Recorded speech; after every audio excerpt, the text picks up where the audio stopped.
Chère Madame Généret, comme chaque année, je me tourne d'abord vers vous. Votre décision de faire don de la fortune familiale a été courageuse et généreuse. Le comité de gestion du fonds qui porte aujourd'hui votre nom espère faire honneur à cet héritage. Madame Hortemans, fidèle amie et toujours conseillère avisée. Dominique Allard, l'expert au grand cœur, qui vous a accompagné dans vos décisions, qui a continué à trouver la juste destination de vos avoirs. Et Dominique, je me tourne vers toi aujourd'hui parce que tu vas quitter le comité de gestion, tu vas t'adonner à d'autres passions, des vraies fausses et des fausses vraies. Le Fonds Généret existe aussi, et peut-être beaucoup grâce à toi, tu l'auras en tout cas marqué de ton empreinte, et le comité de gestion t'exprime une profonde reconnaissance, et moi, une pointe d'admiration. Veronica Loin is ook lid van ons comité, heeft natuurlijk een belangrijke rol in deze prijs. En last but not least, Rudy de Keizer. Rudy, die in quarantaine zit voor het ogenblik, is lid van ons comité en hij besteedt veel tijd en zijn expertise wordt ten dienste gesteld van deze prestigieuze prijs. En, mevrouw Généret, het zijn ook alle onderzoekers, alle onderzoeksters, de hele researchgemeenschap, die u dankbaar zijn. Blij om aanzienlijke middelen te ontvangen, om al hun talenten te kunnen gebruiken, om de patiënten met zeldzame ziekten te steunen, te genezen en hopelijk de ziekten te voorkomen. En dan wil ik toch even vermelden dat mevrouw Généret ons ook nog aanzienlijke middelen heeft toevertrouwd voor een tweede pijler, de herbestemming van waardevolle gebouwen om er kansarme, oudere, alleenstaande personen te huisvesten. En in de laatste 3 jaar hebben we al 9 projecten kunnen steunen voor een totaal van 16 miljoen euro. Pour tout ce bonheur que vous créez, Madame Suzanne Généret, un énorme merci. Mevrouw, namens de hele gemeenschap van de zeldzame ziekten wil ik u opnieuw van harte danken voor uw reeds trouwe aanwezigheid op dit belangrijk moment voor het Généret-fonds. De patiënten van de laureaat van dit jaar kunnen niet aanwezig zijn, dus ze zullen uw bemoedigende woorden moeten missen. Mais les patients et leurs familles savent que vous êtes, et combien vous êtes, concernés par leur quotidien. Et à vous qui formez toute cette communauté collaborative autour des patients touchés par des maladies rares, nous voudrions encore vous exprimer toute notre admiration. Et parmi vous, les lauréats des 2 précédentes années, le professeur Mika Vikula et le professeur Steven Lorez. Mais il y a aussi tous les patients, leurs familles, les dirigeants d'universités, de centres de recherche, des médecins, des chercheurs, les membres du Fonds Maladies Rares, RADI-ORC et toutes les organisations des patients, des responsables des services publics. Vous êtes nombreux aujourd'hui à être virtuellement présents et je vous souhaite chaleureusement la bienvenue à cette remise de prix. Het Fonds Généret kent elk jaar een prijs toe van 1 miljoen euro aan een toponderzoeker uit België, met wereldfaam, die onderzoek uitvoert die op termijn moet kunnen leiden tot een betere diagnose en een betere behandeling van zeldzame ziekten. Une rapide analyse du FNRS a montré que plus que 150 chercheurs belges ont postulé au niveau européen à des appels relatifs aux maladies rares. Et cela prouve, je crois, ou cela démontre que non seulement il y a un grand besoin de recherche, mais aussi que nous avons un potentiel fantastique de chercheurs en Belgique. Les subventions publiques ne permettent pas de rencontrer tous ces besoins et l'apport du Fonds Généret semble déterminant. En met deze prijs hopen we ook de beste onderzoekers aan te sporen om hun werk in de richting van de zeldzame ziekten te oriënteren of jonge onderzoekers ook te inspireren om een loopbaan in te zetten in dat domein. En we zeggen zeldzame ziekten, maar weet toch dat alle mensen die lijden aan die 6000 plus verschillende zeldzame ziekten samen ongeveer 5% van de wereldbevolking uitmaken. Dames en heren, bij de 3e oproep van het Généret-fonds in mei verleden jaar hebben we 16 kandidaturen ontvangen van de meest performante researchteams in het land. Meer dan 50 experten in heel de wereld hebben die projecten gescreend en de uiteindelijke selectie gebeurde door een onafhankelijke internationale jury onder het voorzitterschap van professor Orly Erpeleg. And I know that some members of the jury are following this ceremony today from all over the world. Special thanks to you for the great work you accomplished for the selection of today's laureate. Et finalement, une petite plume au chapeau du FNRS, les équipes de Véronique Allouin, qui ont coordonné le processus de sélection avec beaucoup d'enthousiasme et le professionnalisme qu'on leur connaît. En dat dit jaar in nauwe en zeer efficiënte samenwerking met het FWO. En het is ook fijn en opmerkelijk dat onze laureaten verleden jaar en dit jaar ook, u zult het zien, puur Belgisch zijn. Verleden jaar was het een Vlaming die werkte in een Waals universitair ziekenhuis. En dit jaar is het ook een mooie biculturele laureaat. Et donc j'ai le plaisir, mevrouw, dames en heren, aan te kondigen dat het Cheneref-fonds de eer heeft om de prijs 2020 voor medisch onderzoek naar zeldzame ziekten toe te kennen aan professor Pierre van der Hagen.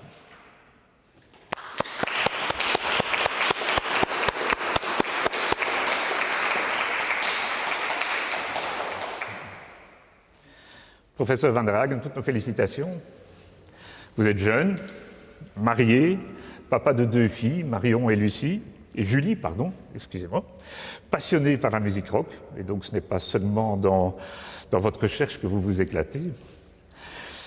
On m'a remis la longue liste de tous vos exploits scientifiques et la longue liste aussi des reconnaissances belges et internationales que vous avez récoltées pour votre travail, les plus prestigieuses.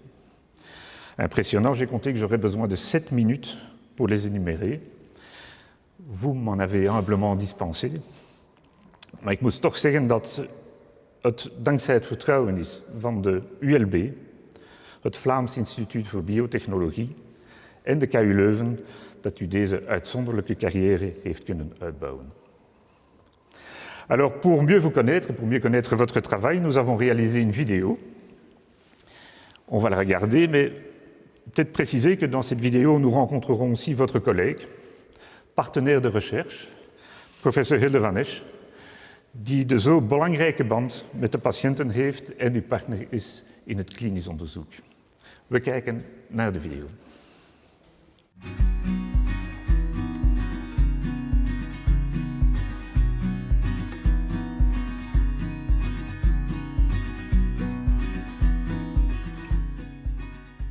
De ontwikkeling van de hersenen, dat is een van de meest complexe vragen in wetenschappen vandaag.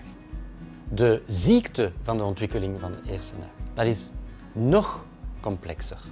En ik ben heel blij om zo'n complexiteit te mogen bestuderen. Maar daarom moeten wij vrijheid hebben, daarom moeten wij tijd hebben. En dat is precies wat de Generaal Award ons brengt. Zeldzame ziektes zijn eigenlijk een grote groep van ziektes en het typische eraan is dat ze voorkomen bij minder dan 1 op 2000 Europeanen. Een aantal gekende zeldzame ziektes zijn ALS en mucoviscidose. Waarom gekend? Omdat die voorkomen bij een paar duizend mensen in België. Maar heel veel van die zeldzame ziektes die komen maar voor bij een paar honderd mensen in België. Je ziet jonge kinderen die een probleem hebben. Ouders gaan van arts naar ziekenhuis, naar nog een arts. En het duurt soms heel lang voor de diagnose kan worden gesteld. En als dan het goede nieuws komt, we weten wat de ziekte is, dan komt meestal het volgende probleem, er is geen behandeling voor de ziekte. En dus vandaar het ondersteunen van onderzoek dat ons beter laat begrijpen hoe die zeldzame ziektes ontstaan. En vandaar het ontwikkelen van nieuwe diagnostica en therapeutica is bijzonder belangrijk, zowel voor de patiënt, zijn omgeving en de arts. We keep being surprised every year more and more by the high quality of science in Belgium. It's a fantastic feast to read these applications. The laureate is Professor Van der Hagen. We are talking here of one of the most brilliant applicants that I've seen, and I see a lot, and he's definitely among the top 1%. I mean, really star quality. This is a neuroscientist that not only looking into an interesting question, such as the development of the human cortex, this outer part of the brain, but has also invented the tools, research tools and methods that would assist in doing so. Donc notre projet s'intéresse aux maladies du développement du cerveau. Ce sont des maladies très mal connues et comme on dit en anglais, you can only fix what you understand. Donc la première chose en fait que nous voulons faire, c'est comprendre qu'est-ce qui se passe au niveau des cellules nerveuses des patients qui souffrent de certaines maladies orphelines du développement du cerveau pour pouvoir ensuite, à plus long terme, développer des traitements appropriés. C'est très compliqué. Si on utilise des modèles animaux, ce sont des cellules nerveuses qui ne sont pas humaines. Et chez les patients, on ne peut évidemment pas utiliser des techniques invasives qui touchent à ces cellules nerveuses. Pour cette raison, nous avons inventé une nouvelle technologie qui consiste tout d'abord à générer des cellules souches qui présentent les mêmes mutations génétiques que celles que l'on trouve chez les patients, ensuite les transformer en cellules nerveuses qui sont enfin transplantées chez la souris, dans des cerveaux de souris. Pourquoi ? Parce qu'ainsi nous pouvons suivre presque en temps réel le développement de la maladie au niveau des cellules nerveuses humaines, comprendre ce qui se passe, comprendre ce qui déclenche les processus pathologiques et potentiellement, à plus long terme, comment les enrayer par des traitements appropriés. Een van de topics waar ik het meest op gefocust ben, zijn eigenlijk ontwikkelingsstoornissen. Kinderen met een verstandelijke beperking. En op die manier hebben wij in 2005 een nieuw syndroom beschreven. Dat noemt het MECP2-duplicatiesyndroom. Nu eventjes kort, MECP2 is een gen op het X-chromosoom. Was eigenlijk al gekend bij meisjes. Als je een foutje hebt in het gen, dan als meisje heb je het Rett-syndroom. Jongens worden helaas niet geboren. Maar wat wij gezien hebben is dat als je te veel hebt van het gen, dat een probleem geeft bij jongens. Dus je ziet eigenlijk twee aandoeningen die een beetje een spiegelbeeld zijn van elkaar. Nu, om verder te begrijpen wat er precies fout loopt als je te veel of te weinig van het eiwit hebt, hebben we destijds hersencellen gemaakt, uitgaande van huidcellen van patiënten. En het huidige onderzoek samen met professor Pierre van der Hagen gaat eigenlijk nog een stapje verder. Je neemt eigenlijk je patiënt als het ware mee naar het lab en alle informatie die daaruit terugkomt, kan je terugkoppelen aan de patiënt. En de ultieme bedoeling is uiteraard om een therapie te vinden voor deze personen. We hebben dat opgemerkt als ze ongeveer, hoe oud was ze? 1 jaar. Toen merkten we dat er iets niet klopte. Je suis la maman de Sacha, qui a 2 ans et demi, qui est atteint de la duplication MECP2. La maladie fait qu'il est polyhandicapé, donc il ne marche pas, il ne parle pas, il y a un retard mental sévère. Na 4 jaar, 5 jaar is ze heel veel achteruit beginnen gaan. Vroeger kon zij veel motorisch en nu kan ze eigenlijk bijna niks meer. Il est épileptique aussi, du coup on a beaucoup de stress, beaucoup de médicaments à donner. Ik hoop dat ze ergens iets kunnen vinden waardoor dat er terug meer hersenverbindingen komen en dat ze terug leerbaar wordt. Daar is inderdaad veel wetenschappelijk onderzoek voor nodig. On voulait vous remercier, vous féliciter pour les recherches que vous avez entamées sur la maladie de Sacha et toutes les conséquences bénéfiques que vous allez engendrer sur son développement futur. We willen toch wel professor Van der Hagen bedanken dat zij onderzoek doen naar het Rett-syndroom en ook meer te weten willen komen over de MECP2-gen. En daarom willen we ook wel proficiat wensen met de prijs die ze gewonnen hebben. En hopelijk wordt het geld goed besteed aan nog meer onderzoek. En wie weet, gaan we er ooit nog wel eens iets van terugzien bij onze dochter of bij andere kinderen dat Rett-syndroom hebben. Dus proficiat.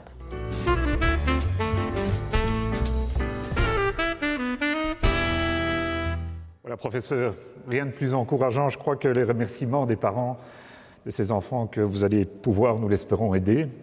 Eh bien, ze doen een kusje aan Alice et un petit bisou à Sacha. Mais pour vous, une toute autre récompense, plus solennelle. Alors, madame, puis-je vous demander de remettre officiellement le prix Généré 2020 au professeur Van der Hagen.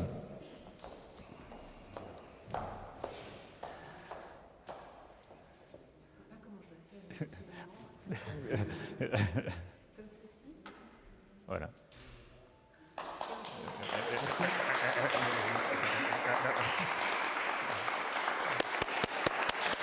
Bravo, professeur. Voilà, dank u. Bravo, professor. Ik denk dat er een aantal, onder andere collega's, u willen gelukwensen. En we gaan even kijken naar een aantal opnames. We are very excited. Our team leader, Professor Pierre van der Hagen, was awarded 2021 Generic Award. We are looking forward to learn more about brain development and how it's affecting disease. This award will support our research to rare neurodevelopmental disorders and to discover new therapies. Congratulations. Félicitations. Gefeliciteerd. Dear audience, I would like to congratulate Pierre van der Hagen as the recipient of the Genere Prize 2020 on rare diseases. I think Pierre is the right choice. He's an expert and key opinion leader in brain development. And as you know, brain is a very complex organ, and we as scientists lack models to study neurodevelopment and neurodegeneration. We study mice, but mice are not human.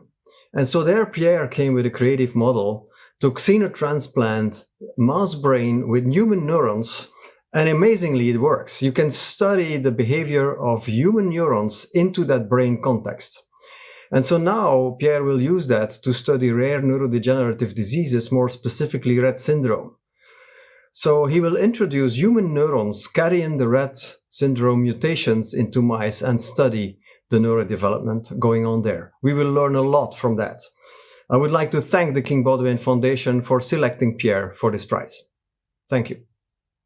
Je suis particulièrement heureuse de participer à la cérémonie de remise du prix Généré aujourd'hui. C'est très important pour moi de mettre l'accent sur la recherche consacrée aux maladies rares. C'est tout d'abord l'espoir que suscitent ces avancées afin d'améliorer la qualité de vie et les perspectives des patients qui souffrent de ces maladies. Ensuite, parce que les recherches menées sur ce type d'affection consacrent le principe que la recherche scientifique ne peut être simplement utilitariste. Des travaux dédiés à des pathologies qui ne concernent qu'une fraction peut-être infime de la population sont aussi essentiels. Ils reflètent exactement le caractère désintéressé de la recherche et son impact sur la solidarité entre tous. Enfin, permettez-moi d'être particulièrement heureuse qu'un chercheur de l'ULB aussi brillant que le professeur Pierre van der Hagen soit récompensé par ce prix. Ce prix rejaillit sur l'ensemble de notre communauté universitaire et contribue à ce que la Belgique, stimulée par les mécènes du Fonds Généré et par la Fondation Croix-Baudouin, soit ainsi en pointe dans la lutte contre les maladies rares.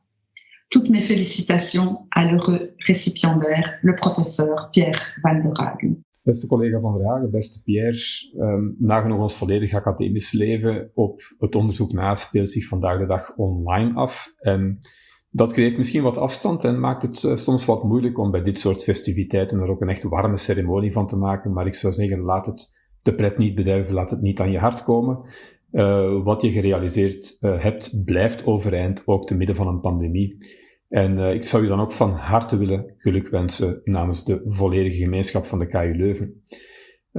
Ik mag dat hier samen doen met de rector van de ULB en met Jo Bury. Beste Jo, beste Annemie, ook mijn complimenten aan jullie, want ik mag toch hopen en denken dat wat we hier vandaag vieren, het onderzoek van Pierre, dat dat ook een heel klein beetje de verdienste is van onze 3 instellingen. Ik wil in het bijzonder ook de Koning Boudewijn Stichting bedanken. Het is vechten voor aandacht, niet alleen in de wetenschap, ook in de klinische praktijk, voor de zeldzame ziekten. En die aandacht scherpen jullie aan, onder meer met dit soort prijs. En dat verdient absoluut mijn complimenten. Beste Pierre, ik wil je nogmaals van harte gelukwensen. Deel die gelukwensen zeker ook met het team dat je kan leiden. Echt waar, mijn hoed af voor jullie allen.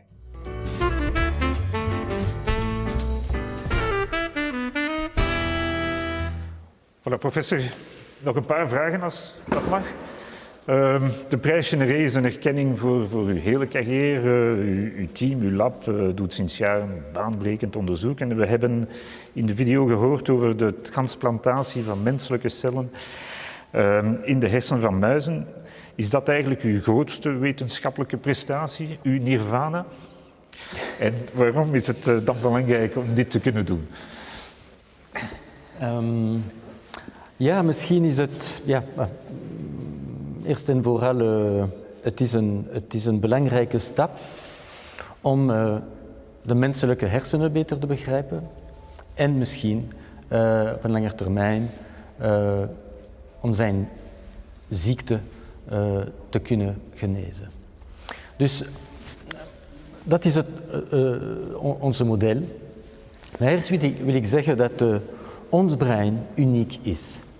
Het is met ons brein dat we denken, dat we spreken, dat we bewegen, dat we sensatie krijgen. En zonder ons brein is dat onmogelijk. En daarom zijn ziekten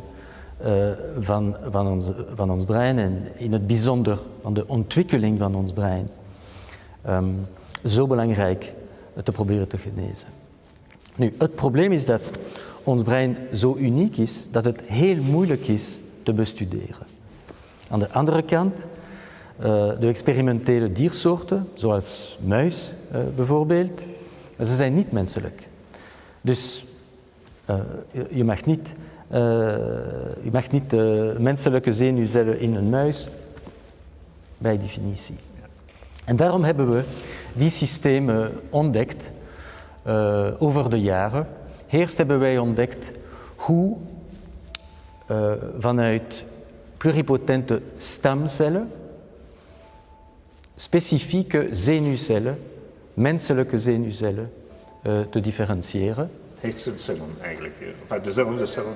De cellen van de hersenschors. Ja. Want de hersenschors het meest belangrijke structuur is in ons brein.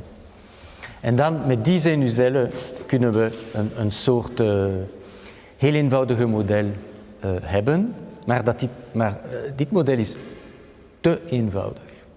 En dan om de complexiteit van de brein te raken, hebben wij een ander model ontwikkeld.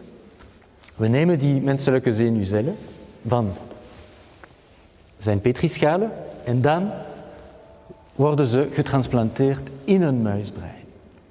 En waarom is dat belangrijk? Dat is belangrijk, want daarmee kunnen we de ontwikkeling hier van een menselijke zenuwcel in een brein zien en in detail bestuderen. En dat zou onmogelijk zijn in een menselijke brein.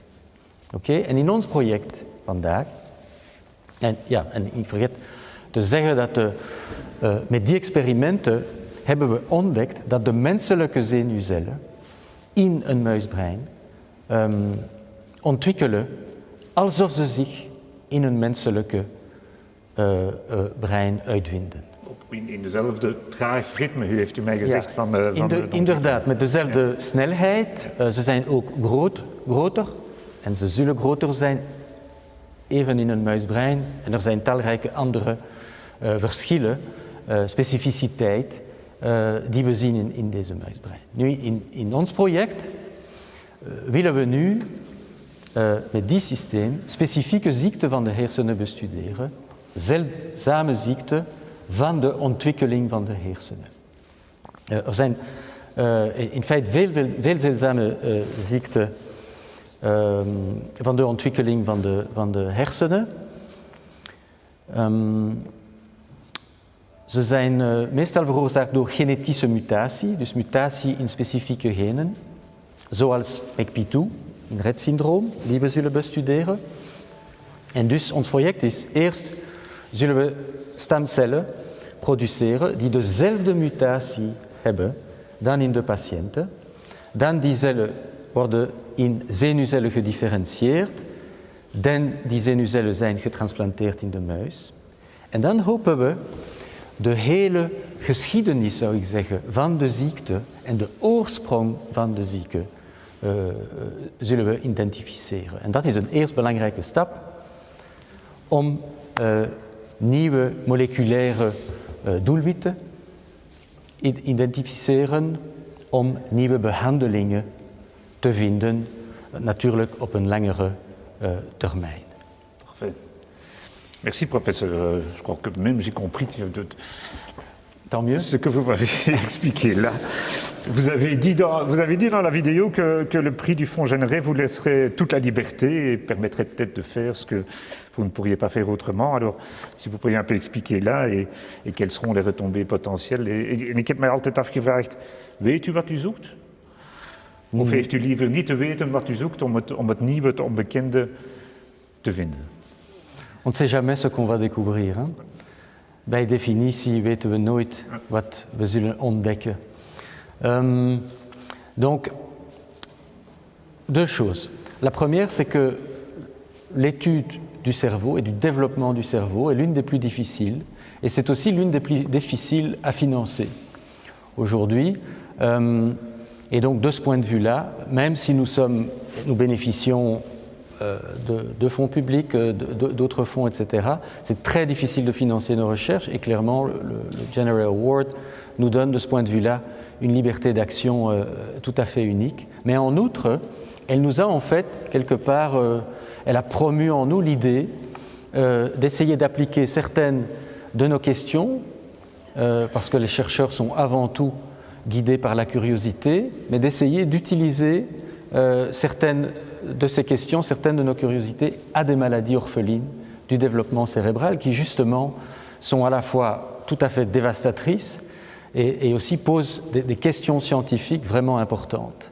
Et donc c'est ça que le fonds généré va nous permettre, je crois, de faire, et ça va être très nouveau pour nous finalement. C'est rendu possible en particulier par des nouvelles interactions qu'on a pu faire, en particulier avec le professeur Van Esch, donc qui elle est au départ clinicienne, donc qui voit les patients, qui connaît ces maladies, et c'est très important pour nous d'avoir ces interactions, parce que ça nous donne en fait des idées nouvelles pour nos recherches. Donc c'est vraiment pas simplement plus de fonds, c'est vraiment un saut qualitatif, je crois, que le General Award nous donne.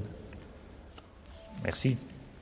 Bon, ben voilà, alors, petite dernière question plus personnelle peut-être. Quelle sera la chanson que vous chanterez à votre prochain concert pour fêter ce prix généré? Je ne sais pas quand sera le prochain concert, mais ce sera un grand concert. Une de nos chansons fétiches, c'est une chanson de David Bowie, mais reprise par un de nos groupes préférés, Nirvana. La chanson s'appelle The Man Who Sold the World. And since I'm starting to speak English, maybe I will switch gear a little bit because in my view this is the most important part of this ceremony. It's for me to thank all the people without whom none of this would be possible. First of all the members of our lab. You can see all of them here. They're PhD students, postdoctoral fellows, professors, research technicians. They all work with us together in such an efficient and enthusiastic manner. And as I sometimes say, only half kidding, you know, I'm only sitting in my desk, but they actually do the real job. So thank you to all of you. And I also want to thank our collaborators, in particular the collaborators who sort of drove us into this project that is today awarded. So Professor Van Esch, who I said it again, also Dr. Terence Begin from the spin-off Apteus, with who we hope to develop new treatments. Also we had a nice support from Laurent de Klimer, the head of the association Les Petits Mais Pitous. And I also want to thank the long-standing collaborators who did all the work that we did over the last few years and that also somehow bring us here. I'm thinking of Vincent Bonin at NERF, with who we developed the transplantation model, Sten Hart, with who we developed molecular tools, and a long-standing colleague in Columbia, Frank Polleux, with who we developed this fascination for the specific mechanism of human brain development and evolution. And I thank all of you. Bedankt. Merci beaucoup.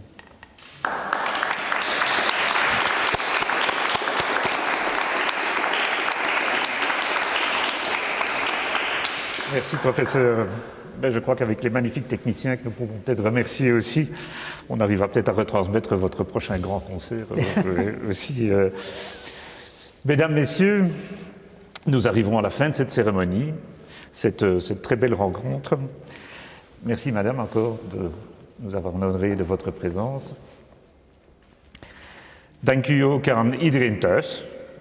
Iedereen op kantoor, in de hospitalen die meekijken vandaag. Dank u voor uw aanwezigheid.